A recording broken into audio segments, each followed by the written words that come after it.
Consolidation के mood में अमेरिकी बाजार, टेक शेयरों में गिरावट से तीनों इंडेक्स पर मामूली दबाव। अब फेड की बैठक पर रहेगी नजर। एशिया की मिलीजुली शुरुआत और एसजेएक्स निफ्टी में सुस्ती। सऊदी अरब के अलावा 3 और देशों ने कतर से संबंध तोड़े। मिडिल ईस्ट देशों में क्रूड उत्पादन पर बड़ा असमंजस, सप्लाई पर असर की आशंका। पूंजी जुटाने के लिए एसबीआई ने खोला क्यूआईपी। फ्लोर प्राइस करीब 287 रुपए।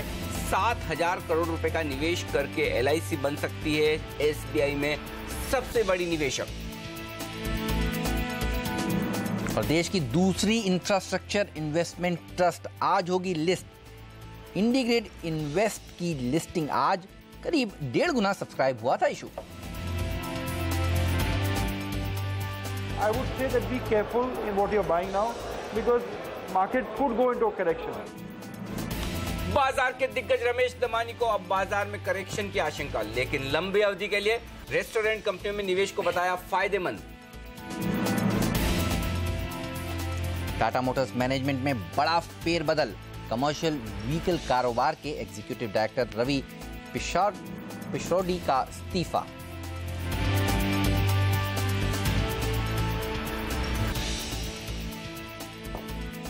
भारतीय बाजारों ने की हफ्ते की दमदार शुरुआत और कल बनाए फिर से नए रिकॉर्ड। आज इस सुस्ती के संकेत, तो बड़ा सवाल है कि क्या सुस्त शुरुआत या कमजोर शुरुआत हो तो तुरंत खरीदारी करनी चाहिए। लेंगे इसका जवाब। नमस्कार, मार्केट काउंटडाउन में आप सबका स्वागत है। मैं हूं अनिल सिंह। नमस्कार, और मैं हूं हेमंत घई, और हमारे साथ जुड़ रहे हैं हमारे 2 खास मेहमान। PowerMyWealth.com के फाउंडर और सीईओ संदीप वागले साहब हमारे साथ जुड़ चुके हैं। आपका स्वागत है। और सिटी फिनमार्ट के एमडी विकास सेठी जी भी हमारे साथ कुछ ही देर में जुड़ने वाले हैं। लेकिन देखिए, एसजेएक्स निफ्टी ने अच्छी रिकवरी दिखाई है। खुला आज जरूर सुस्ती के साथ था एशियाई बाजार, और उसका असर कुछ एसजेएक्स निफ्टी पर भी देखने को मिल रहा था। लेकिन देखिए, अब हांगकांग के मार्केट्स में सुधार देखने को मिल रहा है। निचले स्तरों से बाकी के मार्केट्स जो कमजोरी के साथ खुले थे उनमें भी रिकवरी देखने को मिल रही है। और ये देखिए, हांगकांग के मार्केट्स ने लगा दी अब सेंचुरी। जापान का बाजार भी सुधरता हुआ। हालांकि यूएस में ऑल टाइम हाईज पर कारोबार हो रहा था और वहां पर थोड़ी सी नरमी जरूर देखने को मिली। ग्लोबल मार्केट्स के क्यूज को तो पॉजिटिव पढ़ा जाए,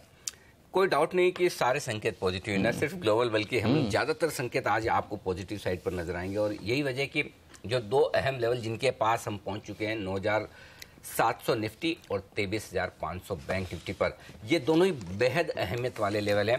इन पर नजर रखनी चाहिए। वैसे अगर और कोई दिन होता तो मैं ये कहता कि ये दोनों निर्णायक लेवल है, उसके नीचे अगर आप हैं तो थोड़ा सावधान रहें, उसके ऊपर है तो तेजी के मूड में रहें। लेकिन ये निर्णायक लेवल नहीं होकर इंपॉर्टेंट लेवल है। और इंपॉर्टेंट लेवल की अहमियत यह है कि इन दोनों लेवल के पार निकलकर टिकने पर इन दोनों ही इंडेक्स में जबरदस्त तेजी, जबरदस्त शॉर्ट कवरिंग और फ्रेश खरीदारी आती हुई दिखेगी। तो 9,600, 9,650 अब निफ्टी पर स्ट्रॉन्ग सपोर्ट और बाय जोन बन चुका है, जो कि हम पिछले 4 सेशन से कह रहे थे कि 9,550, 9,600 निफ्टी पर स्ट्रॉन्ग बाय जोन है।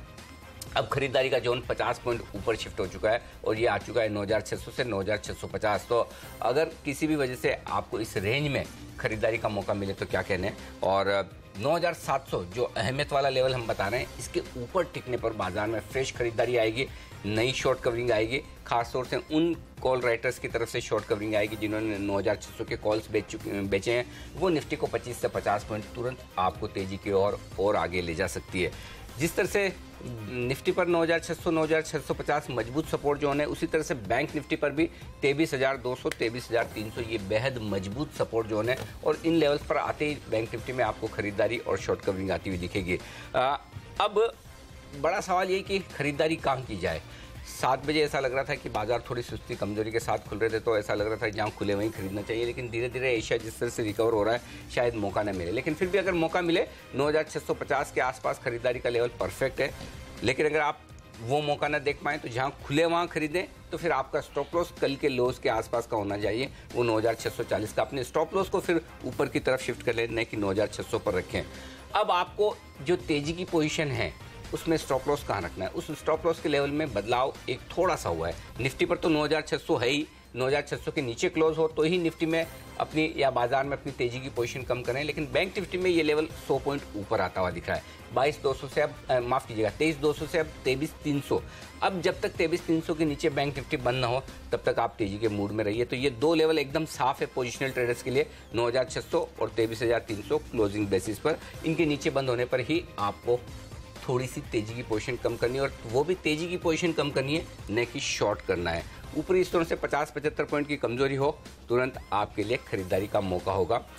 मिलेगा या नहीं ये कहना मुश्किल है, लेकिन चूंकि जिस तरह से ग्लोबल थोड़ा सा कतार को लेकर टेंशन चल रही, कभी भी किसी तरह की कोई खराब खबर आए और एक करेक्शन मिले तो खरीदारी करनी चाहिए। निफ्टी स्टॉप लॉस 9600 का है, और अगर आप गैप से खुल जाएं 9700 के आसपास पहले आ जाएं तो स्टॉप लॉस को सरकार कर 9635-40 के आसपास कर ले।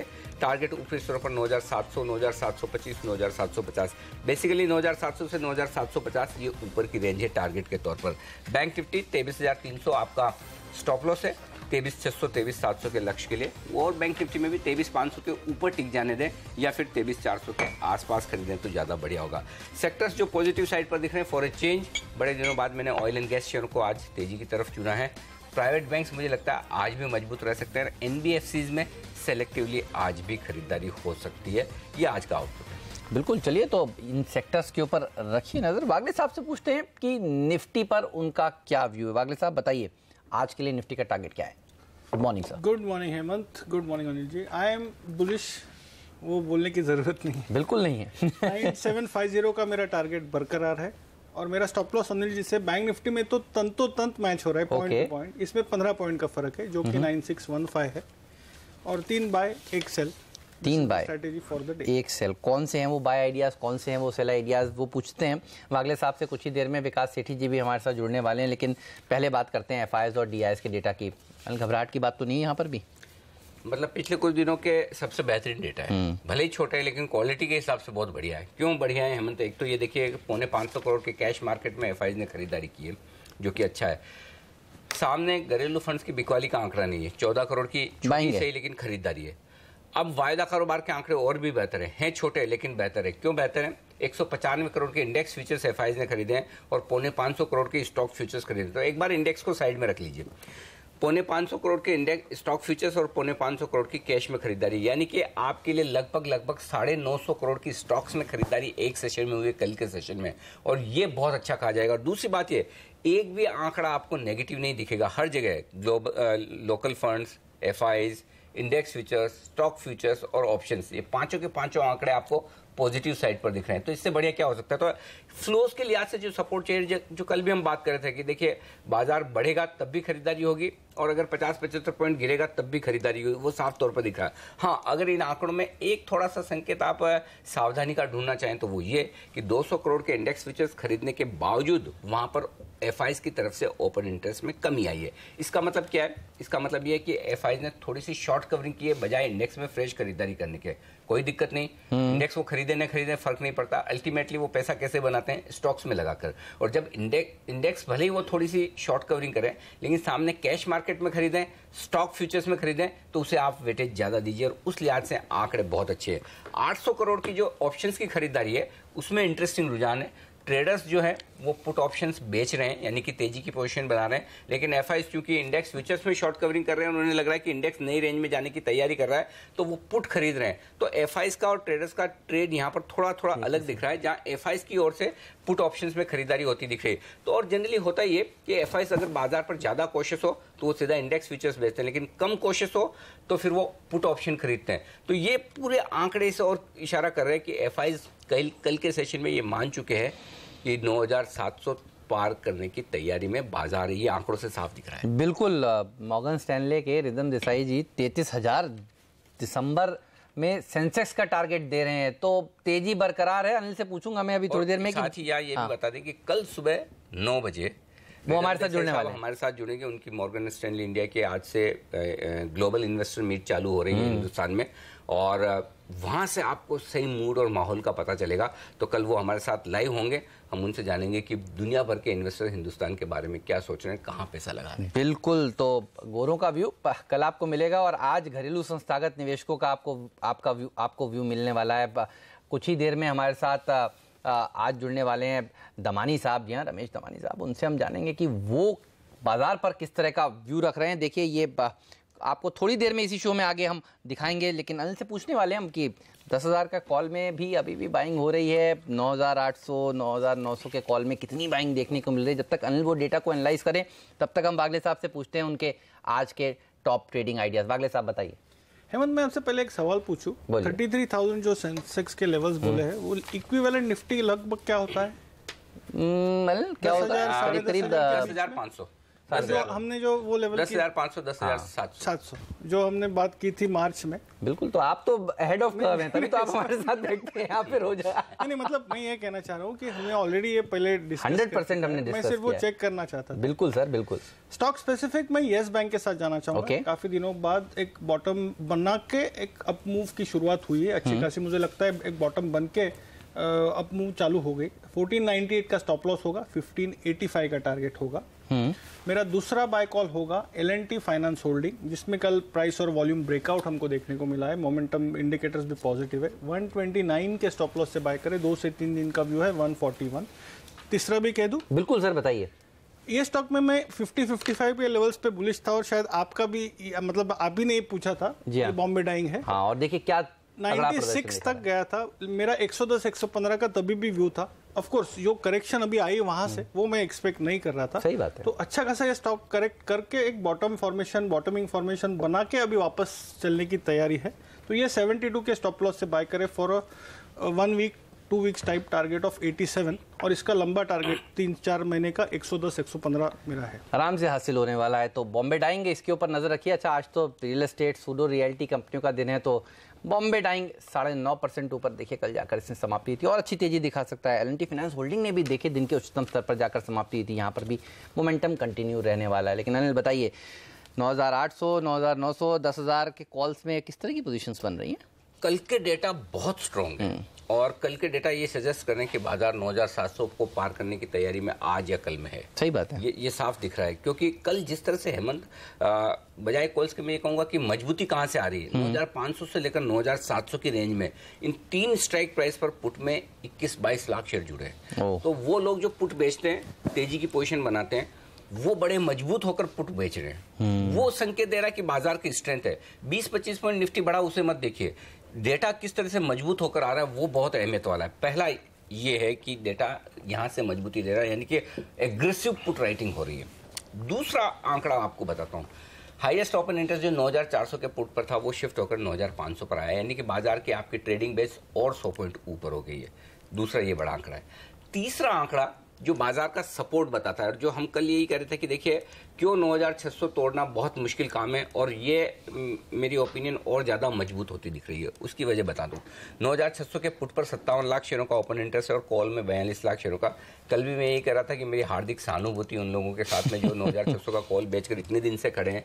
बहुत मुश्किल होगी, और अब मौका दे नहीं रहा है बाजार आपको। देखिए तो 9,600 पर जो 42 लाख शेयरों का ओपन इंटरेस्ट अब भी है, ये लोग मुश्किल में रहेंगे, या फिर ये लोग मान चुके हैं कि हमने जो अब लॉस बुक करना ही है, अब वो कब करना है वो वाली बात है। तो जब पुट पर इतना जबरदस्त ओपन इंटरेस्ट हो 57 लाख शेयरों का, जो आसानी से टूटेगा नहीं, और अगर नीचे आ भी गया 50-75 पॉइंट, तो जिन्होंने कॉल्स बेचे हैं 9,600 के, वो शॉर्ट कवरिंग के लिए सहारा देंगे। और यही वजह कि मुझे लगता नहीं कि 9,600 के नीचे आपको क्लोज मिलेगी। एक और बड़ा पॉजिटिव पॉइंट है, वो बताना चाहता हूँ। हालांकि हाईएस्ट ओपन इंटरेस्ट पुट में 9,500 पर है, लेकिन 9,700 का जो कॉल्स का हाईएस्ट ओपन इंटरेस्ट है, वो है सिर्फ 46 लाख शेयरों का। उससे ज्यादा तो आपका 9,600 के पुट पर खड़ा है। तो इसका मतलब ये होगा कि आपको 9,700 लांघना, इसके ऊपर जाना ज्यादा आसान है बजाय 9,600 तोड़ना। तो ये डेटा की मजबूती दिखा रहा है। इन डेटा के बीच में अभी भी, हाँ, कल 3 दिनों के बाद पुट कॉल रेशियो थोड़ा बढ़कर 1.2 पर आया, लेकिन अभी भी ऐसा नहीं है पुट कॉल रेशियो की ओवरबॉट हो गया है, कहीं घबराने की जरूरत है। तो पूरी तरह से वायदा कारोबार के डेटा सजेस्ट कर रहे हैं कि बाजार और ऊपर जाने को तैयार है, 9,700 के ऊपर निकलने को तैयार है, 23,500 के ऊपर बैंक निफ्टी निकलने को तैयार है। और वो आंकड़े भी दिखा रहे हैं। कल देखिए निफ्टी में ओपन इंटरेस्ट में कोई बदलाव नहीं, लेकिन बैंक निफ्टी में 24,000 शेयर जुड़े हैं। तो कल हुआ ये कि जो तेजी बनी है उसमें निफ्टी में तो हुई है शॉर्ट कवरिंग, लेकिन बैंक निफ्टी में फ्रेश खरीदारी भी हुई है। और बैंक निफ्टी की फ्रेश खरीदारी इसलिए अहम है कि 23,500 पर बैंक निफ्टी पर हाईएस्ट ओपन इंटरेस्ट है 10 लाख शेयरों का।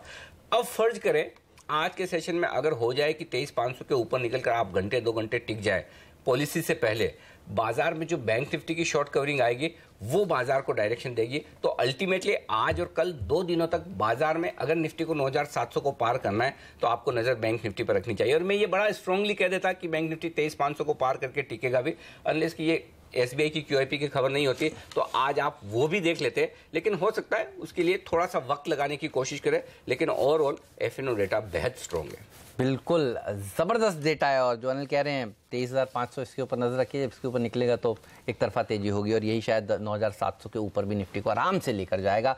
लेंगे एक छोटे सा ब्रेक और ब्रेक के बाद हमारे एक्सपर्ट विकास सेठी जी तैयार हो चुके हैं, उनसे हम जानेंगे उनको कौन से सेक्टर्स पसंद है, उनके पिक्स आज के लिए कौन से हैं, और तुरंत बाद ये भी आपको बताएंगे कि 5 टेक्निकल एक्सपर्ट्स की निफ्टी को आज किस तरह से ट्रेड करने की राय है।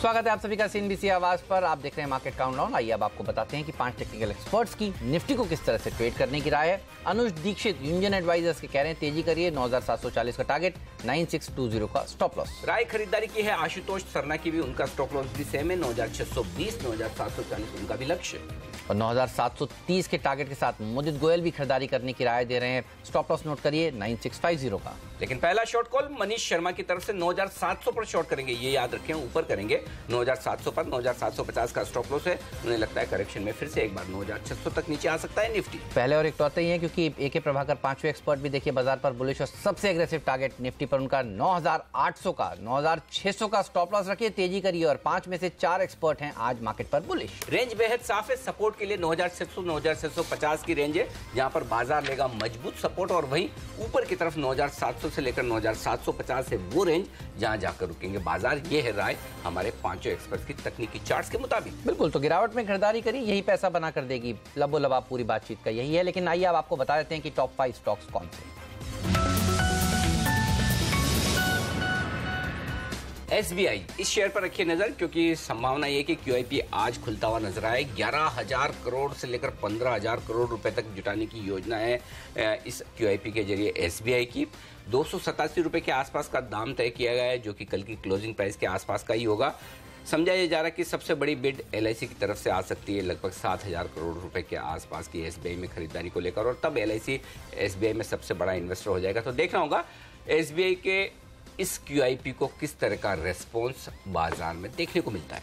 ऑलराइट, और नजर रखिएगा आईसीआईसीआई बैंक पर भी। आईसीआईसीआई प्रू के आईपीओ के बाद अब आईसीआईसीआई लोम्बार्ड जो इसकी जनरल इंश्योरेंस कंपनी है उसका आईपीओ लाने के लिए बोर्ड ने दरअसल मंजूरी दे दी है। फेयरफैक्स और आईसीआईसीआई बैंक ये दोनों इसके शेयर होल्डर्स हैं और दोनों ही इसमें हिस्सेदारी बेचेंगे। माना जा रहा है कि 8 से 10% तक की हिस्सेदारी आईसीआईसीआई बैंक बेच सकता है। तो आईसीआईसीआई बैंक के हाथ में पैसा आएगा, इस शेयर में तेजी देखने को मिल सकती है आज के दिन।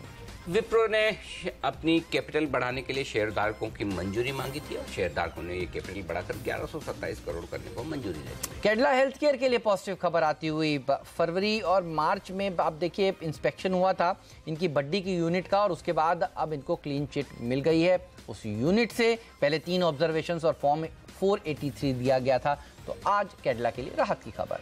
HDIL ये मिड कैप रियलिटी स्टॉक्स रहेगा एक्शन में। कल यहाँ पर सोसाइटी जनरल नाम की एक एफआई ने 25 लाख शेयरों की है खरीदारी।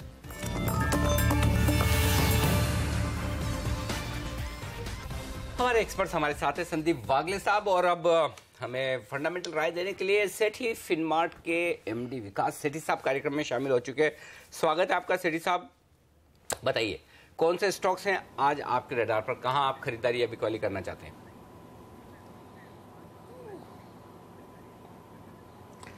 Good morning Anil ji, good morning Hemant. मेरे जो आज के स्टॉक्स हैं पांचों ही स्टॉक्स मैंने बाई साइड के हैं, खरीदारी करने की सलाह रहेगी। जिसमें जो पहला स्टॉक रहेगा वो रहेगा एनबीसीसी। अनिल जी आपको याद हो तो पिछले सप्ताह सोमवार को भी मैं आपके इसी शो में था और मेरी जो टॉप पिक थी वो एनबीसीसी थी। उस दिन इसका भाव था कुछ 194 रुपये, वहाँ से अच्छी एक तेजी हुई है और मुझे लगता है फंडामेंटल्स तो बेहद ही शानदार है इस कंपनी के। लॉन्ग टर्म पे मैं बहुत ही बुलिश हूँ, बट मुझे लगता है in the run up to the RBI policy real estate as a sector अच्छा लगता है और within the space NBCC should perform. तो मुझे लगता है आज भी इसमें तेजी रहेगी और in the run up to the RBI policy मुझे लगता है 210-215 तक के लेवल्स देखे जा सकते हैं। दूसरा स्टॉक रहेगा जैन इरिगेशन का। ये भी एक अच्छे मानसून पे प्ले है। आज मेट डिपार्टमेंट के वापस से कंफर्मेशन कुछ आने वाले हैं मानसून को लेकर, और कंपनी बहुत ही अच्छी है। फंडामेंटल्स में काफ़ी अच्छे सुधार हुए पिछले 2-3 क्वार्टर में और मुझे लगता है इस स्टॉक में भी लंबी अवधि के लिहाज से भी और शॉर्ट टर्म में भी तेजी रहनी चाहिए, तो ये इस पर खरीदारी करने की सलाह रहेगी। तीसरा स्टॉक है हाउसिंग फाइनेंस सेक्टर से, जो कि कल पूरा सुर्खियों में था। ये भी एक रेट सेंसिटिव होने के कारण आरबीआई पॉलिसी पे डिपेंडेंट रहेगा, but with in the housing finance sector मुझे DHFL पसंद है बिकॉज वैल्यूएशंस के लिहाज से बाकी स्टॉक से कंपैरिजन में सस्ता है और इन लेवल्स पे खरीदारी करने की सलाह रहेगी। चौथा स्टॉक रहेगा वी-गार्ड का। ये स्टॉक में हमने नतीजों के बाद एक अच्छी खासी गिरावट देखी और उसके बाद कल इसमें एक अच्छा खासा मोमेंटम देखा गया है और मुझे लगता है ये रिकवरी कंटिन्यू रहनी चाहिए। स्टॉक अच्छा है और मुझे लगता है करंट लेवल्स पे इसको भी खरीदना चाहिए। और जो फाइनल स्टॉक रहेगा वो रहेगा एक डिफेंस की कंपनी है, मिड साइज कंपनी है, एस्ट्रा माइक्रोवेव। अच्छी कंपनी है। जिस तरह से सरकार का फोकस है मेक इन इंडिया और डिफेंस के क्षेत्र के ऊपर, मुझे लगता है ये स्टॉक लंबी अवधि में बिल्कुल अच्छा कर सकता है और कल इसमें एक अच्छा मोमेंटम देखा गया है। मुझे लगता है वो आज भी कंटिन्यू रहना चाहिए। तो I would go with an Astra Microwave. जबरदस्त। तो ये हैं वो स्टॉक्स जो आज कमाल दिखा सकते हैं। NBCC अन्य मेरी टीम का आज का फ्री हिट शेयर भी है, तो आज बढ़िया रिटर्न्स देने वाला है। विकास सेठी जी ने भी अपनी मोहर लगाई है स्टॉक पर। अच्छा वागले साहब, आपका एक शेयर बाकी है, बताइए कौन सा है वो? हेमंत, बलरामपुर चीनी में मैं वैसे बुलिश हूँ लॉन्ग टर्म, बट अभी एक शॉर्ट टर्म करेक्टिव मूव मुझे देखने को मिल रहा है, तो मैं इसको बेच के चलना चाहूँगा। 156 के स्टॉप लॉस से बेचे फॉर अ टारगेट ऑफ 141। 3 से 4 दिन का व्यू है। ओके, तो 3 से 4 दिनों के लिए बलरामपुर चीनी बेचे हैं। ये है राय वागले साहब की। ब्रेक का वक्त है, ब्रेक के बाद राय लेंगे हम उन FIs की जिन्होंने कल देर शाम रिपोर्ट्स बनाई हैं अलग अलग शेयरों पर। और इन रिपोर्ट्स को लेकर इस ब्रेक के तुरंत बाद हमारे साथ जुड़ने वाली है सोनम मेहता। बने रहिए हमारे साथ। स्वागत है आप सभी का CNBC आवाज पर। अब बारी है आपको ये बताने की कि ब्रोकरेज हाउसेस ने कौन से शेयरों पर अपनी कवरेज शुरू करी है और कौन से शेयरों पर जो उनकी कवरेज थी उसके ऊपर टारगेट्स नहीं दिए हैं। और ये बताने के लिए हमारे साथ जुड़ चुकी हैं सोनम। सोनम बताइए, कहाँ नजर है आपकी? Good morning Hemant. कल यूनाइटेड स्पिरिट्स की एक एनालिस्ट मीट हुई थी। इस एनालिस्ट मीट में कंपनी ने खास कहा है कि वे अपने कर्ज को अगले 3 से 4 साल में आधा कर देंगे अपने नॉन कोर एसेट्स बेचकर। मार्केट शेयर में कुछ बढ़ोतरी जरूर देखने को मिली है, लेकिन वित्त वर्ष 2018 के फर्स्ट हाफ में थोड़ा सा दबाव आ सकता है हाईवे बैन के कारण। साथ ही कंपनी कोशिश करने वाली है अपने कॉस्ट को कम रखने के लिए, अपने खर्चों को कम रखने के लिए और साथ ही वर्किंग कैपिटल को कम करने के लिए। अब इस पर काफी सारे रिपोर्ट्स आई है, काफी ऑपोजिट व्यूज दिखाई दे रहे हैं। सिटी ने अपनी बिकवाली की सलाह को बरकरार रखा है, 1925 का लक्ष्य रखा है। मौजूदा भाव से उनको 22% का डाउनसाइड दिखाई दे रहा है, जहाँ पे उनके मुताबिक वित्त वर्ष 2018 में प्राइसिंग प्रेशर बनने वाला है। जो 5 साल का आउटलुक है वो तो बेहद ही पॉजिटिव है, लेकिन मध्यम अवधि में दबाव देखने को मिलेगा। वही डॉइचे बैंक ने अपना बुलिश स्टैंस बनाए रखा है, 2850 का लक्ष्य रखा है। मौजूदा भाव से 15% का अपसाइड उनको दिखाई दे रहा है। क्रेडिट स्विस को आउट परफॉर्मेंस की रेटिंग को बरकरार रखा है, लक्ष्य 2600 का दे रहे हैं। मौजूदा भाव से 5% का अपसाइड उनको दिखाई दे रहा है। वही CLSA ने अपनी बिकवाली की सलाह को बरकरार रखा है, जहाँ पे उनके मुताबिक हाईवे बैन के कारण तो दबाव बनेगा ही, साथ ही GST के कारण कुछ दबाव बनता हुआ दिखाई देगा। यूनाइटेड स्पिरिट्स के अलावा कुछ और रिपोर्ट्स भी आई है। पिडिलाइट ने क्रेडिट स्विस की रिपोर्ट आ गई है, जहाँ पे क्रेडिट स्विस ने पिडिलाइट पे अपना कवरेज शुरू किया है। लक्ष्य 920 का दे रहे हैं। मौजूदा भाव से उनको 15% का अपसाइड दिखाई दे रहा है। उनके मुताबिक पिडिलाइट का एडेसिव मार्केट में अच्छी खासी मोनोपोली है और आगे चलकर काफी ग्रोथ दिखाई देगा। खास करके कंपनी के पास काफी काबिलियत है इनोवेट करने के लिए। IGL इंटरप्राइज गैस लिमिटेड पर सिटी की रिपोर्ट आ गई है। उन्होंने अपना लक्ष्य बढ़ा दिया है, 1172 से लक्ष्य को बढ़ाकर 1250 का कर दिया है। मौजूदा भाव से उनको 15% का अपसाइड दिखाई दे रहा है। उनके मुताबिक हरियाणा सरकार के साथ गुड़गांव को लेकर जो विवाद है वो बहुत जल्द हटता हुआ दिखाई देगा। और फाइनली CLSA और HSBC के बाद अब सिटी भी रिलायंस कम्युनिकेशन पर अपनी रिपोर्ट लेकर आई है। उन्होंने लक्ष्य 18 का दिया है। उन्होंने बिकवाली सलाह को बरकरार रखा है। उनके मुताबिक जो डेट सिचुएशन है वो काफी चैलेंजिंग है। ओके, तो ये तमाम रिपोर्ट्स है जो आज आपको नजर में रखनी चाहिए। सिटी 18 रुपये का टारगेट आरकोम का जो पहले से ही है। पीडीलाइट ये स्टॉक है जो कल सुबह सुबह हम आइडेंटिफाई कर रहे थे बाजार खुलने के बाद कि देखिए यहाँ पर क्या एक्शन होता हुआ दिख रहा है। आज क्रेडिट स्विस की रिपोर्ट भी आई है और यूनाइटेड स्पिरिट्स पर अलग अलग रिपोर्ट हैं। तो पहले पीडीलाइट से की जाए शुरुआत। 920 का जो टारगेट दिया है क्रेडिट स्विस ने और ये रिपोर्ट दी है। वागले साहब कल भी हम बात कर ही रहे थे और बड़ा तेजी में था कल स्टॉक और भागेगा। मुझे लगता है 920 को इनके नॉर्मली टारगेट 6 से 12 महीने के होते हैं। एक साल के ये जब आ जाए तब ठीक है एक्चुअली लेकिन देते एक साल। मुझे लगता है 3 महीने के अंदर आ जाना चाहिए और शायद पहले मतलब उससे भी पहले आ सकता है। तो पैटर्न इतना बढ़िया है और मुझे लगता है ऑन द डाउन साइड 775 के नीचे जाना नहीं है, वो एक सेफ स्टॉप लॉस रहेगा। तो आपको 20 रुपए की रिस्क लेनी है, अपसाइड 100 रुपए से भी ऊपर है। चलिए, तो यहाँ पर जबरदस्त तेजी देखने को मिलेगी। फेविकॉल, ये तो ब्रांड आप जानते ही हैं, ये बनाने का काम काज करती है कंपनी, अच्छी तेजी बनेगी। यूनाइटेड स्पिरिट्स, सेठी साहब गाइडेंस दिया है मैनेजमेंट ने कल कि अगले 3 से 4 सालों में जो कर्जा है 4000 करोड़ रुपए का, उसको घटाकर आधा कर देंगे, 2000 करोड़ रुपए कर देंगे, और काफ़ी सारी मैन्युफैक्चरिंग साइट्स हैं उसको बंद करेंगे, रैशनलाइज करेंगे। करीब 93 जगहों पर ये बनाने का काम करते हैं अपने प्रोडक्ट्स, और अब वो घटकर 73 हो जाएंगे। ये बताइए आपने क्या रीड किया इसमें, और यूनाइटेड स्पिरिट्स आपको कैसा लगता है?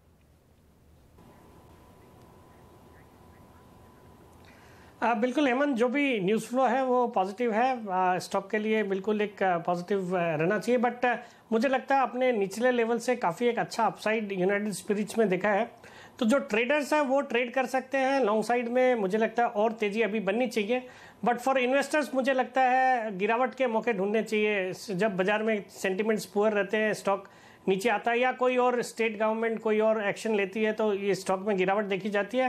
That should be the right time to buy into this stock from a long term point of view. तो ये है राय आपके लिए यूनाइटेड स्पिरिट्स। करें खरीदारी, लेकिन इंतजार करें कमजोरी का।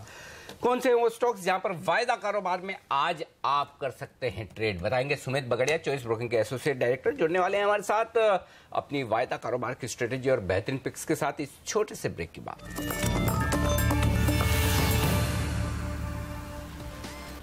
हमारे एक्सपर्ट्स हमारे साथ है संदीप वागले और विकास सेठी, और अब जुड़ चुके हैं एसोसिएट डायरेक्टर चॉइस ब्रोकिंग के सुमित बगड़िया भी वायदा कारोबार की स्ट्रेटेजी देने के लिए। स्वागत है सुमित, आपका भी नमस्कार। बताइए पहले अपनी टॉप ट्रेडिंग पिक्स। नमस्कार Anil ji, good morning. Well देखिए, मार्केट्स के अंदर इमीडिएटली अभी तेजी का ही रुख बना हुआ है। 9700 इमीडिएट हर्डल, जैसे ही वो टूटा तो 100 से 150 पॉइंट की तेजी हमें निफ्टी के अंदर देखने को मिल सकती है। उसको देखते हुए अभी इमीडिएटली अदानी पोर्ट के अंदर हमें स्पार्क देखने को मिल रहा है, और अदानी पोर्ट ऐसा लगता है कि अब यहां से एक अच्छा मूव दिखाएगा। ऑलरेडी अदानी पोर्ट अच्छा मूव दिखा भी चुका है। ये रैली ही हमें ऐसा लगता है कि आने वाले दिनों में कंटिन्यू करेगी अदानी पोर्ट के अंदर। इमीडिएटली अदानी पोर्ट में ऊपर में टारगेट 380 तक के दिखाई दे रहे हैं। प्रेजेंट लेवल्स पे बाय करना चाहिए। 350 का छोटा स्टॉप लॉस और ऊपर में 375 380 के इमीडिएट टारगेट। दूसरी तरफ एक्सिस बैंक, बैंकिंग स्टॉक्स अच्छा लग रहा है। बैंक निफ्टी तेजी सस्टेन कर रहा है। 23,500 जैसे ही क्रॉस करेगा तो हमें ऊपर में 23,900 से 24,000 तक के लेवल्स दिखाई देते हैं बैंक निफ्टी में। हो सकता है ये हमें इसी वीक देखने को मिल जाए। 23,200 का बैंक निफ्टी के लिए स्टॉप लॉस होना चाहिए। At the same time banking stocks के अंदर एक्सिस बैंक ने अभी तक मूव नहीं दिया है। कल इसने लोअर लेवल से तेजी दिखाई, और ऐसा लगता है कि इस बार एक्सिस बैंक यहां से तेजी दिखाना चाहिए, जिसके अंदर इमीडिएट टारगेट 530 से 540 होंगे। 502 के स्टॉप लॉस से एक्सिस बैंक के अंदर बाइंग करें। ओके, तो एक्सिस बैंक का यहाँ पर खरीदारी की राय सुमित की तरफ से आती हुई। कैडिला हेल्थ केयर, वागले साहब इसके चार्ट्स देखकर बताइए, इनको राहत मिली है। एस्टेब्लिशमेंट इंस्पेक्शन रिपोर्ट यानी फाइनल ओके मिल गया है इनकी एक यूनिट पर। यूएस एफडीए ने जाकर जांच की थी, और उसके बाद इन्होंने जो ऑब्जर्वेशंस दी गई थी उसको सही समय पर पूरा किया, सॉल्व किया। ये बताइए कितनी तेजी हो सकती है इसमें? हेमंत एक क्रूशियल लेवल के पास खड़ा है, जो कि लगभग 500 है। उसके ऊपर जैसे ही चलेगा, जो मुझे लगता है आज होना चाहिए, एक 480 का आपको स्टॉप लॉस रखना होगा। ऑन द अपसाइड मुझे लगता है 570 580 ये पोजीशनल व्यू है, ना कि 1-2 दिन का। ये बहुत जल्द 1-2-3 हफ्ते में आ सकता है।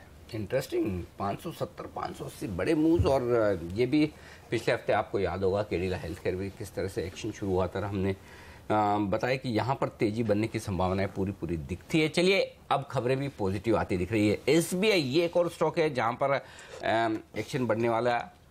आज क्यूआईपी खुलने की बात कही जा रही है, पॉलिसी भी है उसके बाद, और साथ ही फिर काफ़ी कुछ एक्शन। 287 रुपये के आसपास की प्राइस पर क्यूआईपी आने की संभावना बताई जा रही है। बड़ा क्यूआईपी है, 11 से 15,000 करोड़ रुपए के आसपास का।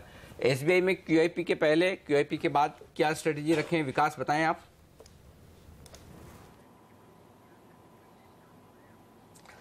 देखिए अनिल जी, एक अच्छी न्यूज़ है, और मुझे लगता है इसके जो क्यूआईपी है उसको बहुत ही अच्छा रिस्पांस मिलना चाहिए। ऐसी अटकलें भी है कि LIC could by 50% of the total portion of QIP.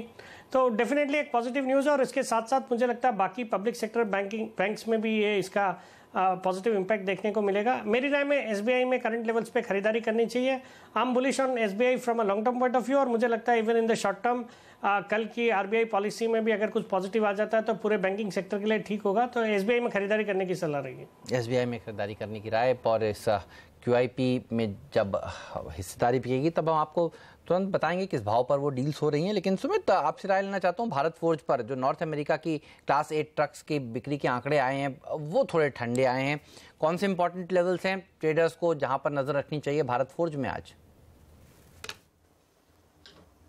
I think overall अगर हम देखेंगे तो भारत फोर्ज के अंदर एक हमें तेजी का मूव देखने को मिलना चाहिए। वैसे भी हमने लास्ट कई हफ्तों से देखा है कि ये स्टॉक ने एक लोअर लेवल से तेजी ही दिखाई है। अभी इमीडिएटली शायद हमको थोड़ा सा दबाव देखने को मिल सकता है, क्योंकि ऑलमोस्ट 8 से 9 दिनों तक स्टॉक ने तेजी दिखाई और लास्ट 2 दिनों में स्टॉक ने थोड़ा सा रेजिस्टेंस फेस किया है। तो इमीडिएटली शायद ऊपरी लेवल पर जब तक ये स्टॉक 1200 के ऊपर सस्टेन नहीं करता है तब तक एक बार छोटा सा दबाव देखने को मिल सकता है। उस दबाव के अंदर स्टॉक शायद हमें 1150 1140 तक के लेवल्स देखने को लेवल्स दिखा सकता है। बट इतना ही फॉल इसके अंदर समझ में आता है भारत फोर्ज के अंदर। अगर ये फॉल मिल जाता है तो लोअर लेवल्स पे वापस बाइंग करनी चाहिए। ऊपर में 1200 का लेवल जब भी ये कन्विंसिंगली तोड़ेगा, उसके ऊपर क्लोजिंग देगा, तो ये मान के चले कि ये स्टॉक के अंदर 50 से 80 रुपए की तेजी इमीडिएटली शॉर्ट टर्म में ही देखने को मिल सकती है। तो ऊपर की लेवल, ऊपर के साइड में 1200 स्ट्रॉन्ग रेजिस्टेंस, 1250 से 1280, उसके बाद टारगेट। इमीडिएटली जब तक 1200 नहीं टूटता है तब तक यहां से 50 रुपए की फॉल मान के चले, जिसमें 1140 तक के लेवल्स हमको नीचे में देखने को मिल सकते हैं। ओके, तो ये है राय इस वक्त आपके लिए भारत फोर्ज पर। और इस बीच हमारे साथ दिल्ली से इक्विटी रश के सीईओ कुणाल सरावगी भी कार्यक्रम में शामिल हो चुके हैं। कुणाल से भी पूछते हैं पहले तो उनकी पिक्स। बताएं कुणाल, कौन से स्टॉक्स चुने आपने? और आप तो काफी दिनों से तेजी में, मैं उम्मीद करता हूँ खरीदारी वाले होंगे सारे। तीनों खरीदारी के शेयर हैं अनिल जी। मुझे लगता है कि अभी भी निफ्टी में ओवरऑल ट्रेंड पॉजिटिव है। 3 शेयर जिनमें मेरी राय में खरीद करनी चाहिए। सबसे पहले एस्कॉर्ट्स, जिसमें हम लगातार तेजी देख रहे हैं और कल के सेशन में स्पेशली मुझे उसमें बहुत अच्छा एक ब्रेकआउट दिखाई दिया। यहां पर 770 के लक्ष्य से खरीदें, 735 पर मेरी राय में स्टॉप लॉस रखना चाहिए। करूर वैश्य बैंक, जिसमें मेरी अपनी निजी पोजीशन है, इसमें एक बहुत लंबे इंतजार के बाद ब्रेकआउट आया है। मुझे लगता है कि यहाँ 135 तक जाने की क्षमता है। यहाँ स्टॉप लॉस 123 पर रखकर लॉन्ग करना चाहिए। और मुथूट फाइनेंस, इस पर खरीद करनी चाहिए इन स्तरों पर। स्टॉप लॉस 425 पर रखें, 455 का लक्ष्य होगा। ओके, तो करूर वैश्य बैंक, स्कॉट्स, ये स्टॉक देखिए लगातार दमदार प्रदर्शन दिखा रहा है। मॉनसून का एक टॉप पिक भी रहा है और आप देखिए 4% की तेजी कल भी देखने को मिली है। दिन के उच्चतम स्तर पर जाकर इसने भी समाप्ति दी है। रेमंड डेवलपमेंट्स को विकास जी आपने किस तरह से रीड किया? सीएनबीसी आवाज कह रहा था कि जो कंपनी की योजना है औने पौने दाम पर फ्लैट्स को प्रमोटर्स की जो परिवार वाले हैं वो खरीदने की, उसको उसके अगेंस्ट में जाकर वोट करना चाहिए और वैसे भी हुआ है। आप देखिए 95% शेयर धारकों ने रिजेक्ट कर दिया जो कंपनी के मैनेजमेंट का प्रपोजल था। जेके हाउस अब कंपनी के पास ही रहेगा। कैसे रीड किया? और रेमंड के शेयर में आज भी क्या तेजी देखने को मिल सकती है? बिल्कुल हेमंत, जब ये न्यूज़ आ रही थी तो स्टॉक में हमने एक गिरावट देखी, बट चूंकि अब शेयर होल्डर्स ने उसको रिजेक्ट कर दिया है तो डेफिनेटली एक पॉजिटिव न्यूज़ फ्लो है और तो उसका हमने एक पॉजिटिव इम्पैक्ट स्टॉक में देखा भी है। और इसके अलावा भी जो जीएसटी में रेडीमेड गारमेंट्स पे जो दरें तय हुई है, जो बाजार की एक्सपेक्टेशंस से कम है, बाजार को फेवरेबल है, तो उसके लिहाज से उसमें कल हमने पूरी जो टेक्सटाइल स्पेस में, भले ही वो रेमंड है, अरविंद है या इवन मोंटे कार्लो, सब में अच्छी तेजी देखी है। तो मुझे लगता है पूरा सेक्टर भी पॉजिटिव रहना चाहिए और within the space Raymond में अभी और तेजी रहनी चाहिए। ओके, तो रेमंड में अभी भी तेजी हो सकती है और कंपनी के लिए तो अच्छी खबर है ही कि, लेकिन हाँ ये ध्यान रखें कि इस खबर के आने के पहले स्टॉक पिछले एक हफ्ते में पहले ही बाजार अंदाजा लगा चुका था कि शायद ये प्रमोटर्स को औने पौने दामों पर ये प्रॉपर्टी न बेची जाए। देखिए एक हफ्ते 10 दिन का भी हो, एक हफ्ते में 10%, वैसे बड़ी तेजी कल ही आई है दरअसल। 75-80 से चलना शुरू हुआ था जी हाँ, और कल काफ़ी तेजी आई। चलिए, तो रेमंड देखने लायक होगा आगे किस तरह का एक्शन दिखाता है। आगे का एक्शन इस छोटे से ब्रेक के बाद। स्वागत है आप सभी का सीएनबीसी आवाज पर। आप देख रहे हैं मार्केट काउंटडाउन। संदीप वागले साहब, विकास सेठी साहब, सुमित बगड़िया साहब और कुणाल सरावगी जी हमारे साथ बने हुए हैं। आईसीआईसीआई बैंक, इस पर राय लेना चाहता हूं। विकास, आपकी बताइए। जनरल इंश्योरेंस कारोबार को भी अब लिस्ट कराने की योजना है। आईसीआईसीआई बैंक और फेयरफैक्स हिस्सेदारी बेच सकती है। कैसे देख रहे हैं आप इस खबर को और आईसीआईसीआई बैंक पर क्या व्यू है?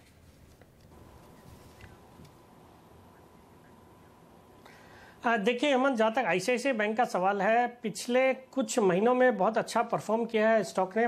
इस तिमाही के नतीजे भी बहुत अच्छे थे और ये जो आईसीआईसीआई जो जनरल इंश्योरेंस कारोबार में हिस्सेदारी बेचेगी, ये भी एक पॉजिटिव न्यूज़ है। और मुझे लगता है जिस तरह से इनका जिन ग्रुप्स में एक्सपोजर है, वहाँ पे थोड़े फाइनेंशियल परफॉर्मेंस या फाइनेंशियल उनके हालात सुधरने की वजह से भी उसका भी एक पॉजिटिव इम्पैक्ट देखा जाना चाहिए। और बाकी with in the private sector banking space in सब नेगेटिव न्यूज़ की वजह से बिल्कुल वैल्यूएशंस भी काफ़ी सस्ते हैं बाकी प्राइवेट सेक्टर बैंक से। तो मुझे लगता है यहाँ से और रनअप आना चाहिए आईसीआईसीआई बैंक में। So I would be bullish on ICICI Bank. और ये जो जनरल इंश्योरेंस कारोबार बेचने की जो खबर है वो एक पॉजिटिव लेना चाहिए बाजार।